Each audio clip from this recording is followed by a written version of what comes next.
Praise the Lord. Welcome to Daughter of Jesus channel. ஆவிக்குரிய வாழ்க்கையில் பலப்படவும் லைஃப்பில் வர ஸ்ட்ரகிள்ஸை மேற்கொள்ளவும் ஒரு சில டிப்ஸ் இந்த சேனலில் போட்டுட்டு வரும். இந்த வீடியோஸ் மூலமாக ஆண்டவர் உங்களோட இடைப்பட்டார்னா மறக்காமல் நம்ம சேனலை சப்ஸ்கிரைப் பண்ணுங்கள். கர்த்தருக்குள் எல்லோரும் சந்தோஷமாக இருப்பீங்கன்னு விசுவாசிக்கிறேன். முதலாவது தேவாதி தேவனுக்கு ரொம்ப ரொம்ப நன்றி செலுத்துகிறேன். கர்த்தருக்கே மகிமை உண்டாவதாக. ஆண்டவர் என்ன ஒரு சாட்சியாக நிறுத்தியிருக்காரு. ரெண்டாவது அவங்க எல்லாருக்கும் ரொம்ப நன்றி. எனக்காக ஜெபிச்சவங்க, எனக்காக வந்து ஆண்டவர்கிட்ட போய் நின்றவங்க எல்லாருக்கும் ரொம்ப ரொம்ப ரொம்ப நன்றி. கர்த்தருடைய பெரிதான கிருபையினால் ஒரு அழகான அருமையான குழந்தையை பெற்றெடுக்க ஆண்டவர் எனக்கு உதவி செஞ்சுருக்காரு. ஆண்டவர் வந்து நம்ம காண்கிற தேவன் பைபிளில் போட்டிருக்கபடி என்னுடைய ஜெபத்திற்கு, எனக்காக பண்ணவங்க ஒவ்வொருத்தவங்களோட ஜெபத்திற்கும் ஆண்டவர் வந்து பதில் கொடுத்துருக்காரு. ஆண்டவர் நமக்கு செவிசாச்சு நம்மளுடைய ஜெபங்கள் எல்லாத்துக்கும் ஆம் என்றும் பதில் தருகிற தேவனாக இருக்கார். இன்றைக்கி நம்ம பார்க்க போகிற வசனம் ஏசாயா 60வது அதிகாரம் 5வது வசனம். உன் இருதயம் அதிசயப்பட்டு பூரிக்கும். இந்த வாக்குத்தத்தம் தான் ஆண்டவர் நான் ப்ரெக்னன்சிக்காக ப்ரேயர் பண்ணும்போது எனக்கு கொடுத்தாரு. தேவனுடைய வார்த்தை சொல்லுது, என்னுடைய நாமத்தினாலே நீங்கள் எதை கேட்டாலும் அதை உங்களுக்கு தருவேன் அப்படின்னு. அதே மாதிரி என்னுடைய நாமத்தினால கேட்காதனால உங்களுக்கு கிடைக்கல, என் நாமத்தினால கேட்கும்போது உங்கள் சந்தோஷம் மிகுதியாக இருக்கும்படி நீங்கள் அதை பெற்றுக்கொள்வீங்க அப்படின்னு வசனம் சொல்லுது. அப்போ ஆண்டவரோட வார்த்தை ஒரு நாளும் பொய்யாகாது. ஆனால் அதுக்கு காலதாமதம் ஆகலாம். ஆண்டவர் சொன்ன வார்த்தை நிச்சயமாக நிறைவேறும். இன்றைக்கி இந்த வீடியோவில் நான் என் ப்ரெக்னன்சிக்காக எப்படி ப்ரேயர் பண்ணேன், ஆண்டவர் என்னை எப்படி நடத்தினார், ஆண்டவர் எனக்கு என்னெல்லாம் கற்றுக் கொடுத்தாரு அப்படிங்கிறத உங்கள் கூட ஷேர் பண்ணிக்கணும்னு நினைக்கிறேன். இந்த டெஸ்டிமோனி மூலமா ஆண்டவருடைய நாமம் மகிமைப்படணும். இந்த வீடியோவில் ஏதாவது ஒரு இடத்துல ஆண்டவர் உங்க கூட பேசினார்னால நான் ரொம்ப சந்தோஷப்படுவேன். ஆண்டவர் உங்களை தேற்றணும், உங்ககிட்ட பேசினார்னா எனக்கு கமெண்ட்டில் சொல்லுங்கள். உங்களுக்கும் ஆண்டவர் இந்த மாதிரி அற்புதம் செஞ்சுருந்தார்னா அதையும் மறக்காமல் கமெண்ட்டில் சொல்லுங்கள். நம்மளோட ஆண்டவரோட நாமம் மகிமைப்படுவதாக. எனக்கு நவம்பர் 2021 மேரேஜ் ஆச்சு. என்னோட மேரேஜ் டெஸ்டிமோனி பார்த்துருந்தவங்களுக்கு தெரியும் எவ்வளோ ஸ்ட்ரகிள்ஸ் தாண்டி எங்கள் மேரேஜ் நடந்தது அப்படின்னு சொல்லிட்டு. அது தெரியாதவங்களுக்கு ஒரு சின்ன இன்ட்ரோ கொடுக்குறேன். நான் ஹிந்து பேக்ரவுண்ட்லேருந்து வந்த பொண்ணு. ஸோ நிறையா ஸ்ட்ரகிள்ஸ்லாம் தாண்டி தான் எங்களுக்கு மேரேஜ் ஆச்சு. ஃபேமிலியில் எல்லோரும் கிறிஸ்டின்ஸ் கிடையாது. ஒரு சில பேர் இன்னும் அந்த பழைய கல்ச்சர்ஸ்லாம் ஃபாலோ பண்ணிட்டு இருக்காங்க. ஸோ அப்படி அந்த ஹோரோஸ்கோப் அதெல்லாம் பார்த்து அவங்க 2 பேருக்கும் செட் ஆகாது அப்படின்லாம் சொல்லியிருந்தாங்க. ஆனால் நான் ஆண்டவர் மேலே நம்பிக்கை வச்சு ஆண்டவரோட சித்தத்தின்படி கேட்டு நான் திருமணம் பண்ணேன். எனக்கு நவம்பர் 2021 மேரேஜ் ஆச்சு. நான் அப்போத்துலேருந்தே ப்ரேயர் பண்ணிட்டு தான் இருந்தேன் ப்ரெக்னன்சிக்காக. நான் அடுத்த வருஷம் 2022 செப்டம்பரில் நான் கன்சீவ் ஆனேன். கர்த்தருடைய பெரிதான கிருபையினால் கர்த்தரை விசுவாசிக்கிறவங்க வந்து ஒரு நாளும் தலை குனிஞ்சு போகிறதில்ல அப்படின்ற வாக்குத்தத்தை தான் ஆண்டவர் என்னோட வாழ்க்கையில் இந்த மறுபடியும் நிறைவேற்றினார். ஒவ்வொரு விஷயமும் என் வாழ்க்கையில் ஆண்டவர் அற்புதமாக நடத்திட்டு வராரு. ஆனால் அதுக்கு முன்னாடி நிறைய போராட்டங்கள், நிறைய பிரச்சனைகள் எல்லாத்தையும் தாண்டி வர வேண்டியிருக்கு. நான் என்னோட வீடியோவில் ஆல்ரெடி சொல்லியிருக்கேன், மறுபடியும் சொல்கிறேன். உண்மையிலேயே ஆண்டவரோட சித்தத்துக்கு நம்ம ஒப்பு கொடுக்கும்போது அவரே நடத்துகிறாரு. அட் த சேம் டைம் ரொம்ப ரொம்ப ஈஸி கிடையாது ஆண்டவரோட சித்தம் செய்கிறது. அதில் நிறையா போராட்டங்கள் வரும், மனசோர்வு வரும், ரொம்ப குழப்பங்கள் வரும், எல்லாம் வரும். ஆனால் ஆண்டவர் வந்து அவர் நினைக்கிற பாதையில் நம்மளை நடத்தி கொண்டு போய் நிச்சயமாக ஜெய கிறிஸ்து நம்மளுக்கு ஜெயத்தை கொடுப்பாரு. ஸோ எனக்கு 2021 நவம்பரில் மேரேஜ் ஆனதுக்கப்புறம் நான் பெருசாக அதை பற்றி யோசிக்கல. ஆனால் எனக்கு மனசுக்குள்ள ஒரு விஷயம் என்ன இருந்துச்சுன்னா, அவங்க சொன்ன வார்த்தையை வந்து ஆண்டவர் முறியடிச்சு காமிக்கணும், ஆண்டவரோட நாமம் மகிமைப்படணும், ஆண்டவர் என்னை ஒரு சாட்சியாக நிறுத்தணும், ஆண்டவர் உங்களோட இருக்கார் அப்படின்றத வந்து ஆண்டவர் அவங்க முன்னாடி எனக்கு காட்டணும் அப்படின்றது மட்டும்தான் என் மைண்டில் ரொம்ப இருந்தது. ஆனால் எனக்கு பயம், தயக்கம் அந்த மாதிரி பெருசாக எதுவும் இல்லை. ஆண்டவர் வந்து நான் சாட்சியாக நிறுத்தணுன்றதில் மட்டும் நான் ரொம்ப உறுதியாக இருந்தேன். ஸோ ஆரம்பத்தில் எப்பயும் போல் ரொம்ப நார்மலாக இதை பற்றியும் ரொம்ப திங்க் பண்ணாமல் இருந்தது. ஆனால் அப்படியே மாதங்கள் போச்சு. ஒரு 2 மாதம் 3 மாதம் ஆகும்போது எனக்கு லைட்டாக கலக்கம் வர ஆரம்பிச்சிருச்சு.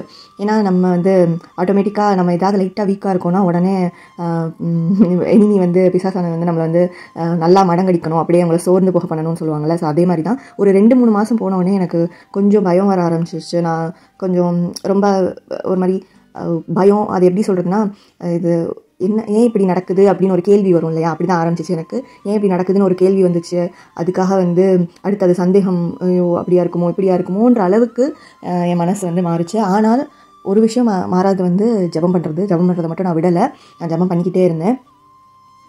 ஒரு 2-3 மாதம் போனதுக்கப்புறம்லாம் நான் இதை பற்றி கொஞ்சம் தெரிஞ்சுக்கணும். நம்ம மேபி நான் ஹெல்த்தியாக இல்லாமல் இருக்கோமா, நம்ம சைடு ஏதாவது வீக்னஸ் இருக்குமா, ஸோ நம்ம வந்து ஸ்ட்ராங் ஆகலாம் அப்படின்னு சொல்லிட்டு, இல்லாட்டி ஏதாவது தெரியாமல் இருக்கோமா நம்மன்னு சொல்லிட்டு நான் நிறையா இதை வந்து யூடியூப்பில் கூகுளெல்லாம் சர்ச் பண்ணி அதுக்கு என்ன பண்ணலாம், அதாவது நம்மளால் ஒரு ஹியூமனாக நம்மளால் என்னென்ன ஸ்டெப்ஸ் எடுக்க முடியும், எப்படி ஹெல்த்தியாக சாப்பிட்றது அப்படின்னு சொல்லிட்டு நிறையா அந்த மாதிரி யோசிச்சு நான் நிறையா வீடியோஸு இது ஆன்லைனில் அப்படி பார்த்து இப்போ வந்து ஃபார் எக்ஸாம்பிள் அதில் வந்து இது சாப்பிடுங்க, ஃபார் எக்ஸாம்பிள் ஒன்றும் இல்லை, இப்போ நல்லெண்ணெய்னு வச்சுக்கோங்களேன், நீங்கள் மற்ற ஆயில் யூஸ் பண்ணாமல் நல்லெண்ணெய் யூஸ் பண்ணி சாப்பிடுங்க, அது வந்து உங்கள் ஃபர்டிலிட்டி இன்க்ரீஸ் பண்ணும், அந்த மாதிரி ஏதாவது போட்டிருக்காங்கன்னா அடுத்து ஒரு 1 மந்த் வந்து நான் அதை ஃபாலோ பண்ணுவேன். ஸோ அதை ஃபாலோ பண்ணிவிட்டு அந்த 1 மந்த்துக்கு அப்புறம் அது நடக்காமல் போனோடனே மறுபடியும் ஐயோ அப்புறம் அது பண்ணியும் இப்படி நடக்கலையே நம்மளுக்கு அப்படின்னு சொல்லி அது வந்து எப்படி ஆகுதுன்னா, முன்னாடி மாதத்தில் இருந்ததை விட அது பண்ணால் பெட்டராகவும் நினச்சி நம்ம பண்ணுற ஒரு விஷயம், அதுக்கு அடுத்த மாதம் அதை விட ஐயோ அப்படி பண்ணியும் நடக்கலாம், அப்போ பிரச்சனையோ அப்படின்னு சொல்லி அது இன்னும் என்ன சொல்கிறது, இன்னும் ரொம்ப இன்னும் ஒரு நெகட்டிவான இம்பேக்ட் தான் அது கொடுத்துச்சு.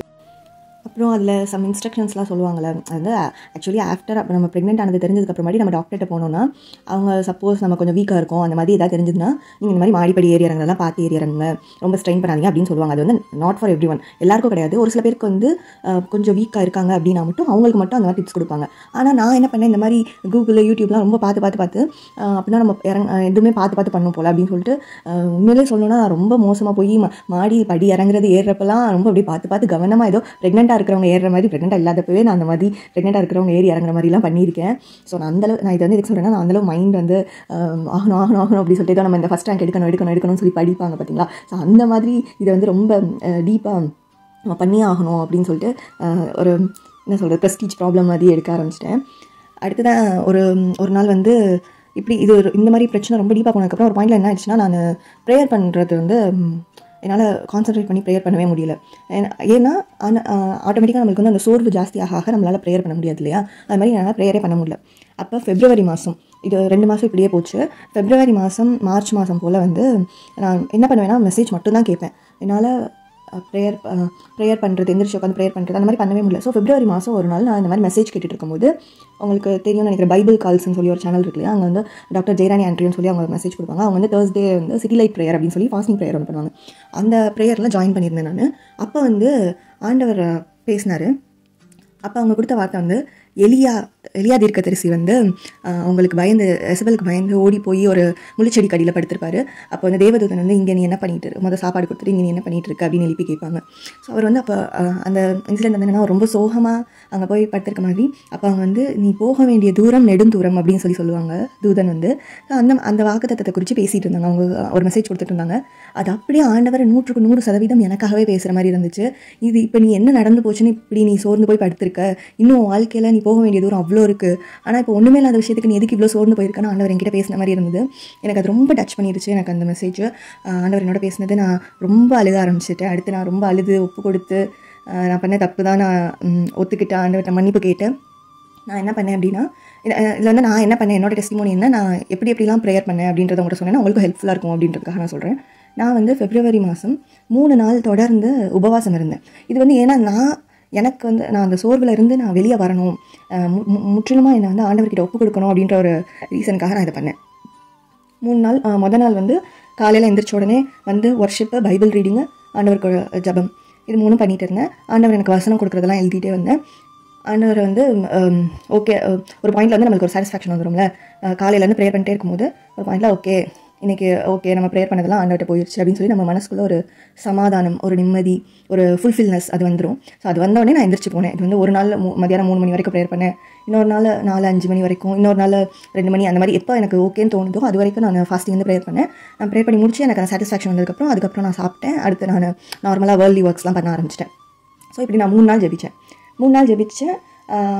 நான் வந்து அப்போயும் நான் என்ன நினச்சேன்னா, சரி நம்ம செம்மையாக ப்ரேயர் பண்ணிட்டோம், ஆண்டவர் நம்மளோட கண்டிப்பாக நம்மளோட எனக்கு வாக்குத்தத்தமும் ஆண்டவர் கொடுத்தார். அப்போ தான் எனக்கு ஆண்டவர் வந்து உன் இதயம் அதிசயப்பட்டு பூரிக்கும்னு வாக்குத்தத்தம் கொடுத்தார். ஸோ நம்மளுக்கு வாக்குத்தத்தமும் வந்துச்சு. ஸோ கன்ஃபார்மாக நெக்ஸ்ட் மந்த் நம்ம ப்ரெக்னென்ட் ஆகிடுவோம் அப்படின்னு சொல்லி அப்போவும் நான் வந்து அந்த வெயிட் பண்ணுறது, ஆண்டவரோட டைமிங்காக வந்து வெயிட் பண்ணுறது அப்படின்ற ஒரு விஷயத்தெல்லாம் யோசிக்காமல், அப்போ இந்த மந்தில் கன்ஃபார்மாக நம்மளுக்கு கிளிக் ஆகிடும் அப்படின்னு சொல்லி அப்போயும் நான் வந்து அப்படி தான் நினச்சிருந்தேன்.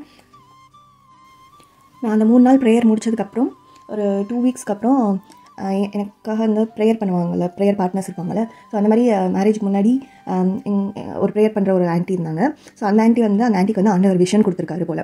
அவங்க வந்து ஃபோன் பண்ணி இந்த மாதிரி எதுக்காகவோ ப்ரேயர் பண்ண, என்ன விஷயம்னு அவங்களுக்கு கிளியராக தெரில, நீ ஏதோ ஒரு விஷயத்துக்காக ஆண்டவர்கிட்ட ப்ரேயர் பண்ணியிருக்க, அந்த விஷயம் வந்து ஆண்டவர் கண்டிப்பாக உனக்கு கொடுக்குறாரு, ஆண்டவர் நான் ஆசீர்வதிக்கிற மாதிரி நான் விஷன் பார்த்தேன் அப்படின்னு சொல்லி சொன்னாங்க. நான் வந்து ப்ரேயர் பண்ணுற மாதிரி ஆண்டவர் வந்து அவர் கரத்தை என் தலைமையில் வச்சு நான் ஆசீர்வதிக்கிற மாதிரி விஷன் பார்த்தேன் அப்படின்னு சொல்லி சொன்னாங்க. ஸோ எனக்கு ஆட்டோமேட்டிக்காக ரொம்ப அப்படியே காலையிலே பல்ல ரொம்ப சந்தோஷமாயிடுச்சு. அப்போ கன்ஃபார்மாக இந்த மாதம் நம்மளுக்கு கிடைக்கும், கிளிக் ஆகிடும் அப்படின்ட்டு. ஸோ அடுத்து என்னாச்சுன்னா, அந்த மாதம் எனக்கு நாள் தள்ளி போச்சு, அதுவும் நடந்தது, நாளும் தள்ளி போச்சு. ஸோ என்ன ஆயிடுச்சுன்னா, ஆனால் என்னால் நான் கன்சீவ் ஆகலை. அடுத்து ஒரு வாரம் கழித்து எனக்கு பீரியட்ஸ் வந்துருச்சு. நான் கன்சீவ் ஆகலை அந்த மந்த்தும். எனக்கு பொதுவாக ரெகுலர் பீரியட்ஸ் தான், இந்த மாதிரி தள்ளிலாம் அவ்வளோவா போகாது. ஏன் அப்படி போச்சுன்னு தெரிலன்னு சொல்லிட்டு சரி அது பெரிய டிசப்பாயின்மெண்ட் ஆகிடுச்சு. ஏன்னா ரொம்ப வந்துடும் நினச்சிட்டு இருந்தது. இல்லைன்னு டிசப்பாயின்மெண்ட் ஆகிடுச்சு. ப்ளஸ் ஏதோ பிரச்சனை மாதிரியே தோணுச்சு. சரின்னு சொல்லிட்டு டாக்டர்கிட்ட போய் கேட்டால் அதுக்கு ஆப்போசிட்டாக எனக்கு வந்து இன்ஃபெக்ஷன் ஆகிடுச்சு, பாக்டீரியல் இன்ஃபெக்ஷன் வந்துருச்சு அப்படின்னு சொல்லிட்டாங்க. ஸோ நம்ம எதிர்பார்த்தது ஒன்று, நம்ம இதுதான் நடக்கும் அப்படின்னு சொல்லி நம்ம எதிர்பார்த்தது ஆசைப்பட்டது எல்லாம் ஒன்று. ஆனால் நடந்தது அப்படியே ஆப்போசிட்டாக. நார்மலாக இருந்தாவது பரவாயில்ல, இன்னும் கீழே இறங்கி நெகட்டிவாக போயிடுச்சு. ஸோ எனக்கு இன்ஃபெக்ஷன் சொல்லிட்டாங்க. அதுக்கு மாத்திரை டேப்லெட்டு எல்லாம் சாப்பிட்டு மாத்திரை கொடுத்தாங்க, ஆன்டிபயோட்டிக்ஸ் எல்லாம் கொடுத்து. ஸோ அந்த மெடிக்கேஷன் போக ஆரம்பிச்சிருச்சு. அடுத்து இப்படி இருக்கும்போது சரின்னு சொல்லிட்டு நானும் அடுத்து ப்ரேயர் பண்ணிகிட்டே இருந்தேன். ஸோ ஆண்டவரோட டைமிங்க்கு வெயிட் பண்ணுவோம். ஆனால் அந்த டைமில் ரொம்ப டிசப்பாயிண்ட் ஆகி அப்போயும் கொஞ்சம் ஃபீல் பண்ணிட்டு இருந்தேன். அடுத்து அது என்ன சொல்கிறது, 7 தரம் விழுந்ததுனால நான் எந்திரிப்பேன் அப்படின்னு சொல்லுவாங்களே, அந்த மாதிரி தான் விழுந்து தான் எந்திரிச்சிட்டு இருந்தேன் நான். அதுக்கப்புறம் அதுக்கு அடுத்த மாதம் ஒரு நாள் ப்ரேயர் பண்ணிகிட்டு இருந்தேன். நான் நார்மலாக ப்ரேயர் பண்ண ஆரம்பித்த உடனே எனக்கு நான் அப்போ இதுக்காக ப்ரேயர் பண்ணலை, ப்ரெக்னென்ட் ஆகணுன்றதுக்காக ப்ரேயர் பண்ணல. நான் அப்போ தான் ப்ரேயர் பண்ண ஆரம்பிக்கிறேன். அந்த நேரத்தில் எனக்கு விஷன் வந்தது. ப்ரேயர் பண்ணிட்டு இருக்கும்போது எனக்கு ஒரு பேர் வந்து என் கண்ணு முன்னாடி, நான் ஜம்ப் பண்ணிட்டு கண்ணை முடிக்கும்போது கண்ணு முன்னாடி ஒரு பேர் வந்தது. பேர் வந்தோடனே ஆண்டவர்கிட்ட அப்படியே ப்ரேயர் பண்ணுறேன். இது வந்து எனக்காகவா, நான் ப்ரெக்னென்ட் ஆகணும்னு கேட்டதுக்கான பதிலாக இது அப்படின்னு சொல்லி ஆண்டவர்கிட்ட கேட்டுட்டு நான் ப்ரேயர் பண்ணிகிட்டே இருக்கேன். ஸோ எனக்கு அது ரொம்ப சந்தோஷமாயிடுச்சு. எனக்கு அந்த பேர் கிடச்சது எனக்கு ரொம்ப சந்தோஷம். அது என்ன பேர், எனக்கு என்ன பேபி பறந்தது அப்படின்றத வந்து நான் அடுத்த வீடியோவில் சொல்கிறேன். பேர் கிடச்சோடனே நான் ரொம்ப சந்தோஷமாயிட்டேன். அதுக்கு அடுத்த மாதம் வந்து நான் ஊருக்கு போக வேண்டியிருந்தது, எங்கள் அம்மா வீட்டுக்கு. ஸோ அதனால் எங்கள் அம்மா வீட்டுக்கு கிளம்பியாச்சு. இது வந்து ஏப்ரல் மாதம் வந்து ஊருக்கு கிளம்புறேன். ஸோ ஊருக்கு கிளம்புறப்ப ஏர்போர்ட் போயிருந்தப்போ பக்கத்தில் அந்த பாத்ரூம் போயிட்டு வெளியே வர டைமில் வந்து ஃபுல்லாக அந்த குட்டி குட்டி பசங்களாம் விளையாண்டுட்டு இருந்தாங்க. அதில் ஒரு ட்வின்ஸ் இருந்தாங்க. அந்த ட்வின்ஸ் 2 பேருமே வந்து ஒரு ஒயிட் கலர் டிஷர்ட் போட்டிருந்தாங்க 2 பேரும். அந்த டிஷர்ட் பின்னாடி வந்து அவங்களோட நேம் எழுதியிருந்தது. ஸோ அந்த 2 பசங்களும் நடந்து போகும்போது நான் பின்னாடி அந்த பசங்களை இவ்வளோ க்யூட்டாக இருக்காங்க அப்படின்னு பார்த்துட்டே இருக்கும்போது அந்த பசங்க அப்படியே எனக்கு கிராஸ் பண்ணி போகிறாங்க. பின்னாடி அவங்க நேம் பார்க்குறேன், அவங்க டிஷர்ட்டில் அவங்களோட பேர். எனக்கு விஷனில் கிடச்ச அதே பேர் அந்த டிஷர்ட்டில் போட்டிருந்தது. அந்த ஒரு பொண்ணு ஒரு பையன், அவங்க ட்வின்ஸ் போல். அந்த 2 பேர்த்தில் ஒருத்தவங்களோட நேம் வந்து எனக்கு விஷனில் கிடச்சிருந்தது. எனக்கு அதை பார்த்து ரொம்ப சந்தோஷமாயிடுச்சு. அது தெரில, அது அந்த டைமில் எனக்கு அப்படி ஒரு ஃபீல் வந்துச்சு. ஆண்டவர் கொடுத்த பேர் நான் அப்போ தான் ரசிச்சுட்டு இருந்தேன். எவ்வளோ க்யூட்டாக இருக்குல்ல இந்த குழந்தைங்க, இந்த மாதிரி நம்மளுக்கு குழந்தை தான் நல்லா இருக்குமே அப்படின்னு சொல்லி அப்படி யோசிச்சுட்டு இருக்கும்போது கரெக்டாக பேரும் ஆண்டவர் கொடுத்த பேர் கிடச்சோடனே ரொம்ப சந்தோஷமாக இருந்தது. அந்த மொமெண்ட் வந்து என்னால் லைஃப்பில் மறக்கவே முடியாது. அவ்வளோ சூப்பரான மொமெண்ட் அது. ஸோ அடுத்து நான் ஊருக்கு கிளம்பி வந்தாச்சு. ஊருக்கு கிளம்பி வந்தோடனே அந்த டைமில் கல்யாணம் ஆகி ஒரு 5 மாதம் ஆயிருந்தது. பட் ரொம்ப இல்லை, ஆனாலும் அப்பையும் வந்து இன்னும் நம்ம ஊரில் யாருமே மாறவே மாட்டாங்க. அப்பையும் வந்துட்டு என்ன ஊருக்கு வந்திருக்க, கன்சீவ் ஆயிருக்கியா அப்படின்னு கேட்டுட்டு ஒரு சும்மா பார்க்குறவங்களாம் என்ன ஊருக்கு வந்திருக்க விசேஷமாக கேட்டு டென்ஷன் பண்ணி விட்டாங்க. நம்மளே சந்தோஷமாக இருக்கணும்னு நினச்சாலும் இந்த சுற்றி இருக்கிறவங்க கண்டிப்பாக நம்மளை நிம்மதியாக இருக்கவே விட மாட்டாங்க. இப்படி கேட்டு ஒன்றும் இல்லாதது கூட ஐயோ ஏன் ஒருவேளை இருக்குமோ நம்மளே யோசிக்க வச்சுருவாங்க. ஸோ அப்படி போச்சு. ஆனாலும் ஓகே தான், நான் வந்து ப்ரேயர் பண்ணிவிட்டேன். ஆண்டவர் கண்டிப்பாக, ஏன்னா ஆண்டவர் இந்த அளவுக்கு நடத்தியிருக்காரு. ஸோ ஆண்டவர் வந்து பொய் சொல்ல மனுஷன் இல்லை. பைபிள் எழுதப்பட்டிருக்க ஒரு வார்த்தையோட உருப்பாகலும் விழுந்து போகாதுன்னு போட்டிருக்கு. ஸோ கண்டிப்பாக ஆண்டவர் கொடுக்க தான் போகிறாரு அப்படின்றதுல நான் உறுதியாக இருந்தேன். ஏன்னா இவ்வளோ வெளிப்படுத்திட்டார் ஆண்டவர். ஸோ நிச்சயமாக எனக்கு கொடுப்பாருன்னு தெரியும். நம்மளுக்கு தேவையானது பொறுமை மட்டும்தான். நம்ம எல்லாருக்குமே ஒரு பிரச்சனையாக வந்து நிற்கிறது பொறுமை தான். அந்த பொறுமையை கற்றுக் கொடுக்கறதுக்கு ஆண்டவர் வந்து இந்த மாதிரி சில விஷயங்கள்லாம் நம்ம வாழ்க்கையில் அனுமதிக்கிறாரு அப்படின்னு தான் நான் நினைக்கிறேன். பைபிளில் ஒரு வாக்குத்தத்தம் இருக்கு இல்லையா, நெடுநாளாய் காத்திருத்தல் இருதயத்தை இழைக்க பண்ணும், ஆனால் விரும்பினது வரும்போதோ ஜீவ விருட்சம் போல் இருக்கும் அப்படின்னு சொல்லிட்டு. அது மாதிரி தான் உண்மையிலேயே உடனே கேட்ட உடனே கிடச்சிச்சின்னா வந்து நம்மளுக்கு வந்து ஓகே, அதோட அருமை தெரியாதுன்னு சொல்ல மாட்டேன், அருமை தெரியும். ஆனால் அது எவ்வளோ ப்ரெஷியஸ், அது ஆண்டவர் நம்மளுக்கு கொடுத்துருக்க எவ்வளோ பெரிய பிளெஸ்ஸிங் அப்படின்றது வந்து தெரியாமல் போயிடும் மேபி. ஸோ பிள்ளைகள் கர்த்தரால் வரும் சுதந்திரம், கர்ப்பத்தின் கனி கர்த்தர் அருளும் வரம் அப்படின்னு பார்க்குறோம், கர்த்தர் அருளும் பலன். ஸோ அது வந்து நம்ம இந்த மாதிரி காத்திருந்து வாங்கும்போது அது உண்மையிலேயே ரொம்ப ரொம்ப ரொம்ப ப்ரெஷியஸ். ஆண்டவர் வந்து எனக்கு ஃபஸ்ட்டு பேர் கொடுத்த உடனேலாம் எனக்கு இந்த வாக்குத்தத்தம் தான் ஞாபகம் வந்தது. உன் தாயில் கருவில் உருவாகும் முன்னமே உன்னை நான் பேர் சொல்லி அறிந்திருக்கிறேன் அப்படின்னு சொல்லி ஒரு வசனம் இருக்கு இல்லையா. அது நான் இப்போ ப்ரெக்னென்ட்டே ஆகலை, அதுக்கு முன்னாடி எனக்கு பேர் கிடச்சது. உண்மையிலேயே நான் அது ஒரு பெரிய பிளெஸ்ஸிங்காக பார்க்குறேன். உண்மையிலேயே ரொம்ப ப்ரெஷியஸான ஒரு விஷயம் அது. ஏன்னா மனுஷங்க இந்த பூமியில் உருவாக்குறது வந்து எல்லாருக்குமே குழந்தை பிறக்குது. பட் ஆண்டவர் நம்மளுக்கு வந்து தெரியப்படுத்தி நான் உருவாக்க போகிறேன் அப்படின்னு நம்மகிட்ட சொல்லி பண்ணுறது வந்து எவ்வளோ பெரிய விஷயம். அதை வந்து யோசிச்சு பார்க்கும்போது தான் அது வந்து உண்மையிலே பிரமிக்கத்தக்க அதிசயமாக உருவாக்கப்பட்டபடினால் உண்மை துதிப்பேன்னு சொல்கிற மாதிரி ரொம்ப பிரமிக்கத்தக்க விஷயமாக எனக்கு அது இருக்குது. ஸோ அந்த இன்ஃபெக்ஷனுக்கு நான் மாத்திரைலாம் சாப்பிட்டுட்டு இருந்தேன். ஸோ அடுத்து ஒரு 1 மந்த் போச்சு. அங்கே ஊர்லேருந்து ரிட்டன் நான் இங்கே வந்துட்டேன். 1 மந்தில் இங்கே ரிட்டன் வந்துட்டேன். மே எண்டிங்கில் இங்கே வந்துட்டேன். ஸோ இங்கே வந்ததுக்கப்புறம் திரும்ப லைஃப் ரொட்டீனாக போய்கிட்டே இருந்தது. ஸோ எனக்கு வந்து ஒரு 2 மாதம் கழிச்சு சரி ஓகே, நம்ம என்ன பண்ணுறோம், இப்போ வீட்லேயே உட்காந்துட்டு இப்படியே இருக்கிறனால தான் நம்மளுக்கு அந்த தாட்ஸ் அது வந்து ரொம்ப, ஏன்னா இப்போ ஒரு நாள் நம்ம ரெக்கவர் ஆயிடுவோம், அடுத்து ஒரு 2 நாள் கழிச்சு யாராவது ஒரு ஆள் ஏதாவது கேட்டுட்டாங்கன்னா டக்கு நம்ம திரும்ப டிப்ரெஸ் ஆயிடுவோம், திரும்ப கீழே விழுந்துருவோம். அடுத்து நம்ம ரெக்கவர் ஆகணும். ஸோ இப்படியே போயிட்டு இருந்துச்சு. இதில் வந்து ஒரு பாயிண்ட்டே இல்லை, ஏன் இப்படி நடக்குது அப்படின்னு சொல்லிட்டு. அப்போ நம்ம ஏதாவது பண்ணணும் அப்படின்றதுக்காக நான் என்ன பண்ணேன் அப்படின்னா, நான் சும்மா ஏதாவது ஒரு கோர்ஸ் சேருவோன்னு சொல்லி இங்கே ஒரு கோர்ஸ் ஜாயின் பண்ணி நான் படிக்க போனேன். அதுக்கு முன்னாடி இது நான் கோர்ஸ் படிக்க போனது செப்டம்பர் மாதம். ஸோ நான் மே மந்த் இங்கே வந்துட்டேன். அடுத்து அதுக்கு அப்ளை பண்ண இதெல்லாம் டைம் எடுத்துச்சு. ஸோ அப்ளை பண்ணி அது கிடச்சி நான் செப்டம்பர் மாதம் போய் ஜாயின் பண்ணுறேன். அந்த கோர்ஸ் ஜாயின் பண்ண ஆரம்பிச்சிட்டேன். அடுத்து நான் ரெகுலராக கிளாஸ் போக ஆரம்பிச்சிட்டேன். போய் முடிச்சுட்டு ஒரு 2-3 டேஸ் கண்டினியூஸாக ஒரு லீவ் வந்தது அக்டோபர் மந்த்து. ஸோ அப்போ நாங்கள் வெளியே போயிருந்தோம்னா நாங்கள் இருக்கிற இடத்த விட்டு கொஞ்சம் தூரம் ஒரு 6 hours 7 hours ட்ராவல் பண்ணி போனோம். 7 hours ட்ராவல் பண்ணி போயிட்டு ரொம்ப எனக்கு அந்த டைம் சரி டிஸ்ட்ராக்ஷன் வேணுன்றதுக்காக கொஞ்சம் வெளியே போகலான்னு சொல்லி 7 hours ட்ராவல் பண்ணி போய் அங்கே வந்து ஒரு ஜூ போயிருந்தோம். ஜூவில் வந்து கிட்டத்தட்ட மினிமம் 4 கிலோமீட்டர்ஸ் நடந்திருப்பேன். மினிமம் 4 கிலோமீட்டர்ஸ் நடந்தோம். அதுக்கப்புறம் போனோம். ப்ளஸ் எனக்கு வந்து டயர்டாக இருந்துச்சு. ஆட்டோமேட்டிக்காக நம்மளுக்கு வந்து ட்ராவல் பண்ணும்போது செம்ம டயர்டாக இருக்கும் இல்லையா. ஸோ அது மாதிரி டயர்டாக இருந்தது. 4 கிலோமீட்டர்ஸ் நடந்துட்டு திரும்ப ஒரு 5 hours ட்ராவல் பண்ணி இன்னொரு ஒரு சிட்டிக்கு போனோம். ஸோ திரும்ப 5 hours ட்ராவல் பண்ணி இன்னொரு சிட்டிக்கு போய் ரெஸ்ட் எடுத்தோம். அப்போ வந்து எனக்கு டேஸ் தள்ளி போயிருந்தது. ஒரு 10 days கிட்ட தள்ளி போயிடுச்சு. ஸோ சரி டேஸ் தள்ளி போயிருக்கு, ஸோ எதுக்கும் செக் பண்ணலாம் அப்படின்னு சொல்லிட்டு அங்கே போன இடத்துல சும்மா ஒரு ப்ரெக்னென்சி கிட் வாங்கிட்டு next day October 2 morning test பண்ணோம். டெஸ்ட் பண்ணால் ஆண்டவர் செஞ்ச அற்புதம் எனக்கு வந்து பாசிட்டிவ் அப்படின்னு சொல்லி வந்துருச்சு. இதில் ஹைலைட் என்னென்னா ஆகஸ்ட் கடைசியிலேருந்து கிட்டத்தட்ட நான் ப்ரெக்னென்சி பற்றியே யோசிக்கல. நான் இந்த கோர்ஸ் எப்படி ஜாயின் பண்ணுறது, இங்கே எப்படி போகிறது, அங்கே இருக்கவங்களாம் எப்படி இன்ட்ராக்ட் பண்ணுறது, எப்படி கம்யூட் பண்ண போகிறோம், எதில் போக போகிறோம் அப்படி சொல்லி அதை பற்றி நான் யோசிச்சுட்டே இருந்தேன். ஸோ நான் இதை வந்து பெருசாக இதில் கான்சன்ட்ரேட்டே நான் பண்ணல. ஆனால் ஆண்டவர் வந்து ஒரு கோட் இருக்கு இல்லையா, God will bless you when you least expect it அப்படின்னு சொல்லிட்டு, அதே மாதிரி தான் நான் அப்போ எக்ஸ்பெக்டே பண்ணாத டைமில் தான் மிராக்கல், அதுதானே மிராக்கல். ஸோ அந்த டைமில் எனக்கு அந்த மிராக்கல் ஆனதானே எனக்கு வந்து ரொம்ப ரொம்ப ரொம்ப ரொம்ப சந்தோஷமாக இருந்துச்சு.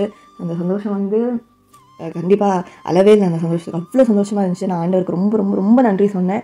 அந்த டைமில் நினச்சேன் எனக்காக ப்ரேயர் பண்ணியிருப்பீங்க எத்தனை பேர். நான் டிக்ளரேஷன் ப்ரேயர் டெய்லி சொல்லும் போது நீங்களும் டிக்ளரேஷன் ப்ரேயருக்கு வந்து எனக்காக ப்ரேயர் பண்ணிக்கிறேன் எத்தனை பேர் சொன்னீங்க. ஸோ அவ்வளோ பேர் எனக்காக ப்ரேயர் பண்ணியிருக்கீங்க. எல்லாரோட ப்ரேயர்ஸ்க்கும் அன்றைக்கி பதில் கிடச்சிது. அந்த October 2, 2022 மறக்கவே முடியாது என்னோடய லைஃப்பில். பாசிட்டிவ் ரிசல்ட் இருந்துச்சு. நாங்கள் வந்து அப்போ வந்து வீட்டிலேருந்து அவே ஃப்ரம் ஹோம் நாங்கள் கிட்டத்தட்ட 9 hours ட்ராவல் பண்ணி வெளியே இருந்தோம். திரும்ப சேம் நெக்ஸ்ட் டேவே 9 hours அட்ட ஸ்ட்ரெச்சாக நாங்கள் வீட்டுக்கு வந்தோம். ஸோ இதில் வந்து என்ன நான் சொல்ல வரேன்னா, நான் வந்து ஆண்டவரோட டைமிங் இல்லாத டைமில் நம்ம பார்த்து நடக்கணும், அது பண்ணிடக்கூடாது, இது சாப்பிடக்கூடாது அப்படின்னு அவ்வளோ கான்ஷியஸாக நான் உண்மையில் சொன்னால் காஃபி கூட குடிக்க மாட்டேன். ஐயோ காஃபி குடித்தா பிரச்சனை ஆகிடுமோ அப்படின்ட்டு அந்த அளவுக்கு பைத்திய மாதிரி இருந்தேன். ஸோ அப்படி பார்த்து பண்ண டைம்லலாம், அதாவது நம்மளோட முயற்சி, மனுஷனோட முயற்சியில் அப்படி பார்த்த டைம்லலாம் ஒன்றுமே நடக்கலை. ஆனால் அது எதையுமே பற்றி யோசிக்காமல் மொத்தமாக ஆண்டவரோட கரம் அப்படின்னு சொல்லிட்டு நான் அதை பற்றி யோசிக்காமல் இருந்தப்போ ஆண்டவரோட நேரம் குறித்த காலத்திற்கு தரிசனம் வைக்கப்பட்டிருக்கிறதுன்னு போட்டிருக்கலையா. முடிவில் அது விளங்கும், அது பொய் சொல்லாது, அது தாமதித்தாலும் அதற்கு காத்திரு, அது தாமதிப்பதில்லை அப்படின்னு இருக்குது. ஸோ அது வந்து தாமதித்தாலும் அது தாமதிப்பதில்லை அப்படின்னா என்ன அர்த்தம்னா, தாமதிக்கிற மாதிரி தெரிகிறது நமக்கு, ஆண்டவருக்கு கிடையாது. தாமதிப்பதில்லைன்னு சொல்கிறாரு இல்லையா, அது வந்து ஆண்டவரோட டைமிங்கில் அது தாமதிக்காது, கரெக்டாக நடந்துடும். ஆனால் நம்மளுக்கு தான் அது தாமதிக்கிற மாதிரி தெரியும். ஸோ ஆண்டவரோட டைமிங் வரும்போது நம்ம என்ன தான் தடுத்தாலும், யார் தடுத்தாலும் ஆண்டவர் ஆசீர்வதிக்க நினச்சிட்டாருன்னா நிச்சயமாக ஆசீர்வதித்தே தீருவார். அதை யாராலையுமே தடுக்க முடியாது. ஸோ இப்போ ப்ரெக்னன்சிக்காக வெயிட் பண்ணிகிட்டு இருக்காங்க ஒவ்வொருத்தவங்களுக்காகவும் நான் இந்த இவ்வளோ நேரம் என்னோடய டெஸ்டிமோனி நான் எப்படி ப்ரெக்னென்ட் ஆனேன்ற வரைக்கும் சொல்லியிருக்கேன். ஸோ இது வந்து நான் எதுக்கு சொன்னேன்னா, இது என்ன மாதிரி கண்டிப்பாக 100 பேர் 1000 பேர் இருப்பாங்க. ஏன்னா மேபி இந்த ஒரு பிரச்சனை வேணால் இல்லாமல் இருக்கலாம். ஆனால் எல்லாருமே ஏன் நம்மளுக்கு நடக்க மாட்டேது, ஏன்னா ஒருத்தவங்க கேட்டுட்டாங்கனாலும் அது நம்மளோட மைண்டை போய் ரொம்ப அஃபெக்ட் பண்ணுது. ஏன் நம்மளுக்கு நடக்க மாட்டேது, நம்ம வந்து ஆண்டவர் மேலே நம்பிக்கையாக தான் இருப்போம், நம்ம விசுவாசி தான், இருந்தாலும் நம்மளுக்குள்ள ஒரு சோர்வு வந்துடுது. ஸோ நான் இந்த மாதிரிலாம் நம்ம இருக்கவே கூடாது, நம்ம என்னென்ன தப்பு பண்ணக்கூடாது அப்படிங்கிறதுக்காக நான் மெயினாக இந்த இந்த டெஸ்டிமோனி சொல்கிறேன் உங்களுக்கு. ப்ளஸ் இப்போ இன்னும் கர்ப்பத்தின் கனிக்காக காத்துட்ருக்காங்க ஒவ்வொருத்தவங்களுக்காகவும் டெய்லி நான் ஜெபம் பண்ணிக்கிறேன். நீங்களும் ஒருவருக்கொருவர் ஜெபம் பண்ணுங்கள். உங்களை போல் பிறரை நேசிங்கன்னு பைபிளில் சொல்லியிருக்கு இல்லையா. ஸோ அந்த மாதிரி நம்ம தான் ஒவ்வொருத்தவங்க ப்ரேயர் பண்ணணும். அது வந்து டெஃபினட்டாக ஆண்டவரோட கண்களில் அதுக்கு தயவு கிடைக்கிது, கண்டிப்பாக கிடைக்கிது.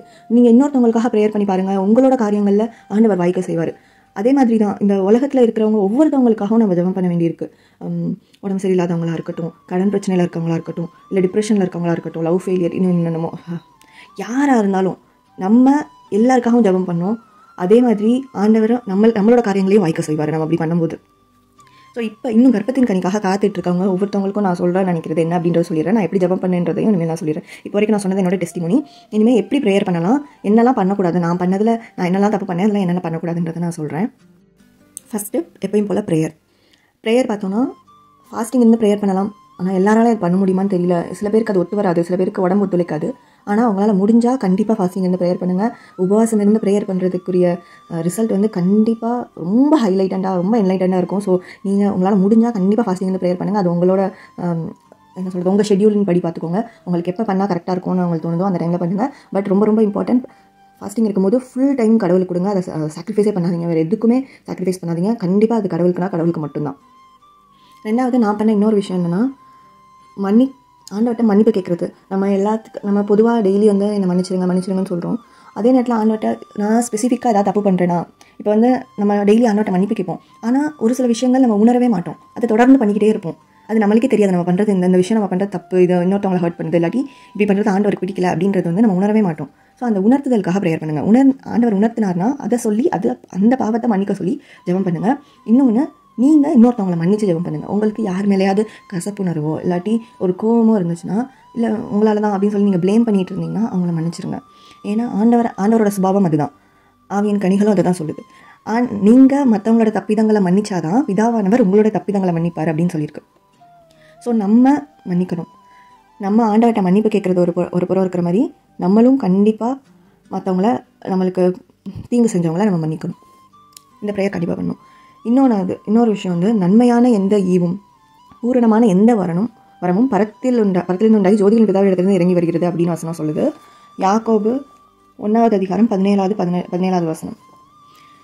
ஸோ எந்த ஈவும் பூர்ணமான எந்த வரம் வரணும்னாலும் நம்மளுக்கு பரத்திலிருந்து தான் வரணும். அதனால மனுஷிகமாக எந்த முயற்சி, அதாவது மனுஷிகமாக நம்மளை இது பண்ணால் இப்படி ஆகிடும், கண்டிப்பாக இதை ட்ரை பண்ணுவோம், இது நடந்துடும் அப்படின்னு கிடையவே கிடையாது. ஏன்னா இது வந்து ஆண்டவர் கொடுக்குற ஈவு தான். ஸோ அதனால் முற்றிலுமாக ஆண்டவர்கிட்ட ஒப்பு கொடுத்துருங்க. ப்ரேயர் பண்ணும்போது ப்ரேயர் பண்ணிவிட்டு அதோடு நம்ம விட்டுறணும். அவ்வளோதான் நம்ம வேலை. செயல்படுறது ஆண்டவரோட வேலை. ஆண்டவர் தான் நம்மளுக்காக யுத்தம் பண்ணணும், ஆண்டவர் தான் நம்மளுக்கு ஆசீர்வாதத்தை தரணும். அதனால் ரொம்ப அதை பற்றி யோசிக்காதீங்க. இன்னொரு விஷயம் நான் பண்ணது என்னென்னா, மைண்ட் டிஸ்ட்ராக்ஷன். நான் வீட்டில் இருந்து அதையே யோசிச்சுட்டு இருந்த வரைக்கும் எனக்கு அற்புதம் நடக்கலை. ஸோ நீங்களும் ரொம்ப அதையே யோசிச்சுட்டு ஸ்ட்ரெஸ் ஆகி டிப்ரெஷன் ஆகுதுங்கன்னா, ஸ்ட்ரெஸ்ஸுக்கும் இதுக்கும் கனெக்ஷன் இருக்குது, இது ரெண்டுத்துக்கும் ரிலேஷன் இருக்குதுன்னு சொல்லி எல்லாருமே சொல்கிறாங்க, டாக்டர்ஸ் எல்லாருமே. ஸோ ஸ்ட்ரெஸ் ஆகாதீங்க. ஸ்ட்ரெஸ் ஆகாமல் இருக்கணும்னா ஆட்டோமேட்டிக்காக உங்கள் மைண்டை வேறு எதாவது டைவர்ட் பண்ணுங்கள். உங்களுக்கு குக்கிங் பிடிக்கும்னா குக்கிங் பண்ணுங்கள், இல்லாட்டி உங்களுக்கு வேலைக்கு போகிறீங்கன்னா அந்த வேலையில் ரொம்ப கான்சென்ட்ரேட் பண்ணுங்கள். இல்லை ட்ராயிங் ஆர்ட் பிடிக்கும்னா அது பண்ணுங்கள், க்ளீன் பண்ணுறது பிடிக்கும்னா அது பண்ணுங்கள். உங்களுக்கு என்ன பிடிக்குதோ, இல்லை பைபிள் படிங்க, பைபிள் நிறையா படிங்க, மெடிடேட் பண்ணுங்கள். உங்களுக்கு எது ரொம்ப பிடிக்குதோ அந்த விஷயத்தில் உங்கள் மைண்டை டைவர்ட் பண்ணுங்கள். இதை பற்றி யோசனை வராமல் இருக்காது, நம்மளுக்கு வரதான் செய்யும். ஆனால் அந்த யோசனை நம்மளை மேற்கொள்ளாதபடி நம்ம பார்த்துக்கணும். இன்னொரு விஷயம், ஹெல்த்தியாக சாப்பிடுங்க. நம்ம வந்து பார்த்து இது சாப்பிடணும், இது சாப்பிடக்கூடாது, இது சாப்பிடணும் அப்படிலாம் நம்ம பார்க்க தேவையில்லை. ஆனால் நம்ம வந்து ஹெல்த்தியாக சாப்பிட்றது முக்கியம். ஏன்னா அது வந்து நம்மளுக்கும் குழந்தைக்கும் அடுத்த ப்ரெக்னன்சி ஜேர்னி முழுக்க குழந்தை பெற்றெடுக்கிற வரைக்கும், அதுக்கப்புறமும் கூட எல்லாமே நம்மளுக்கு வந்து என்ன சொல்கிறது, ஹெல்த்தியாக இருக்கணும். அப்படின்னா நம்ம இப்போயே நம்ம ஹெல்த்தியாக சாப்பிட வேண்டியது முக்கியம். ஸோ ப்ரெக்னன்சிக்காக ட்ரை பண்ணுறவங்க ஹெல்த்தியாக சாப்பிடுங்க. ஆனால் ரொம்ப கான்ஷியஸாக ஐயோ இது சாப்பிடக்கூடாது, இது சாப்பிட்டதுனால இது ஆகிடுமோ அப்படிலாம் எதுவுமே யோசிக்காதீங்க. ஹெல்த்தியாக சாப்பிடுங்க. ரொம்ப தேவையில்லாத ஜங்க் ஃபுட்ஸ் அதெல்லாம் மட்டும் அவாய்ட் பண்ணிக்கோங்க. இன்னொன்று விஷயம் நான் சொல்லணும்னு நினைக்கிறது, அந்த ஓவிலேஷன் டேட்ஸ் அப்படிலாம் சொல்லுவாங்க, டேஸ் அந்த மாதிரி. ப்ரெக்னன்சி ட்ரை பண்ணுறவங்களுக்கு ஓவிலேஷன் டேஸ் பாருங்கள், பீரியட்ஸ் ரெகுலராக இருக்கா பாருங்கள் சொல்லுவாங்க. ஓகே, ஓவிலேஷன் டேஸ் பார்க்குறதே தப்பு கிடையாது, பார்க்கலாம். ஆனால் ரொம்ப அதை போட்டு கான்சென்ட்ரேட் பண்ணி ஸ்ட்ரெஸ் பண்ணாதீங்க. அது ஒர்க் அவுட்டே ஆகாது, கண்டிப்பாக உங்களுக்கு ஒர்க் அவுட் ஆகாது. மொத்தமாக ஆண்டவர்கிட்ட வச்சுட்டு அவரோட சித்தப்படி நடத்துங்க அப்படின்னு சொல்லிட்டு நீங்கள் இது பண்ணிடுங்க. பார்க்கலாம் ஓவிலேஷன் டேஸ் வந்து. ஏன்னா என்ன சொல்கிறது, ரொம்ப நம்ம வந்து சயின்டிஃபிக்காக மெடிக்கல் டேர்மில் போனோம்னா நம்ம ஏதோ ஆப்ரேஷன் பண்ணுற மாதிரி எல்லா வேலையும் பார்க்க வேண்டியிருக்கும். ஸோ நீங்கள் வந்து ரொம்ப டீப்பாக எதுக்குள்ளேயுமே போகாதீங்க. இது வந்து ஜஸ்ட் உங்களுக்கு கல்யாணம் ஆகிறது வந்து நடந்த மாதிரி, உங்களுக்கு வந்து ஃபார் எக்ஸாம்பிள் நீங்கள் ஸ்கூலில் சேர்ந்ததுலேருந்து படித்ததுலேருந்து எல்லா நிகழ்வுகளும் எல்லா ஈவெண்ட்ஸும் உங்கள் லைஃப்பில் எப்படி நடந்துச்சோ ஆண்டவரோட கிருபையினால் இதுவும் கரெக்டாக கண்டிப்பாக அவரோட டைமிங்கில் நடக்கும். ஸோ நீங்கள் அந்த விஷயத்தில் ரொம்ப ஸ்ட்ரெஸ் பண்ணாதீங்க. மூணாவது விஷயம், நம்ம ஒரு டைமிங் வச்சுட்டு இந்த டைமிங்கில் நடக்கணும், இந்த நேரத்தில் எனக்கு கண்டிப்பாக அது நடக்கணும் அப்படின்னு நினைக்காதீங்க. ஆண்டவர் குறித்த நேரத்திற்கு உங்களுக்கு கண்டிப்பாக கொடுப்பாரு. அது வரைக்கும் காத்திருக்க வேண்டியது நம்மளோட கடமை. இன்னும் ஒரு சில பேருக்கு எனக்கு வந்து கல்யாணம் ஆகி ஒரு 8 மாதம் 10 மாதம் கழித்து இப்படி நடந்தப்போவே வந்து என்னால் புரிஞ்சிக்க முடியும். கண்டிப்பாக நிறையா பேர் வந்து கேட்பாங்க. அதுவும் நம்ம ஊரில் ரொம்ப ரொம்ப மோசம். வெளியே ஒரு ஃபங்க்ஷன் போனாலும் எங்கே போனாலும் கேட்டுக்கிட்டே இருப்பாங்க. அது அவங்களுக்கு வந்து இன்னும் நம்மளோட ஜென்ரேஷன் இப்போ தான் மாறும் தெரியல. மேபி நெக்ஸ்ட் ஜென்ரேஷனில் மாறும்னு நினைக்கிறேன். அது இன்னொருத்தவங்களோட ப்ரைவசி, அவங்க ப்ரைவசிக்குள்ளே போய் இப்படி மூக்க நுழைக்கக்கூடாதுன்றதே நிறையா பேருக்கு புரியவே மாட்டுது. அப்படி கேட்டு இன்னும் ஒரு 2 இயர்ஸ் 3 இயர்ஸ் 5 இயர்ஸ்லாம் வெயிட் பண்ணுறவங்களுக்கு கண்டிப்பாக எவ்வளோ கஷ்டமாக இருக்கும்னு என்னால் புரிஞ்சிக்க முடியும். ஏன்னா நானும் எல்லாத்தையும் தாண்டி வந்திருக்கேன். ஸோ எனக்கும் கண்டிப்பாக புரிஞ்சிக்க முடியுது. உங்கள் எல்லாருக்கும் நம்மளுக்கு பைபிளில் ஒரு வசனம் ஆண்டவர் கொடுத்துருக்காங்க. சங்கீதம் 18வது அதிகாரம் 6வது வசனம்.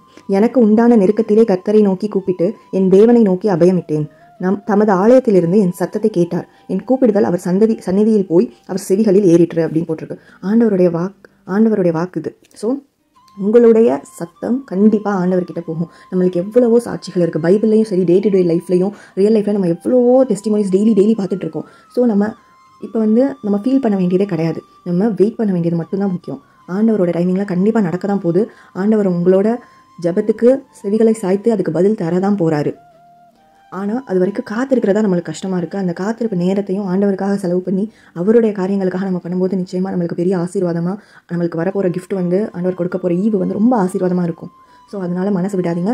மற்றவங்க பேசுகிறாங்கன்னு நினச்சி ஃபீல் பண்ணாதீங்க. ஆண்டவர் எனக்கு கொடுப்பாருன்னு அவங்ககிட்டையும் பதில் சொல்லுங்கள். ஆண்டவர் நிச்சயமாக உங்களை ஒரு சாட்சியாக நிறுத்துவார். என்ன ஒரு சாட்சியாக நிறுத்துறவர், உங்களையும் கண்டிப்பாக சாட்சியாக நிறுத்துவார். புரஜாதிகளுக்குள்ளே உங்களோடு இருக்கிற தேவன் பெரியவர், அவர் உண்மையானவர் அப்படின்னு சொல்லி எல்லாரும் சொல்கிற அளவுக்கு ஆண்டவர் உங்களை உயர்த்தி வைப்பார். கர்த்தருடைய மகிமை உங்கள் மேல் காணப்படும்.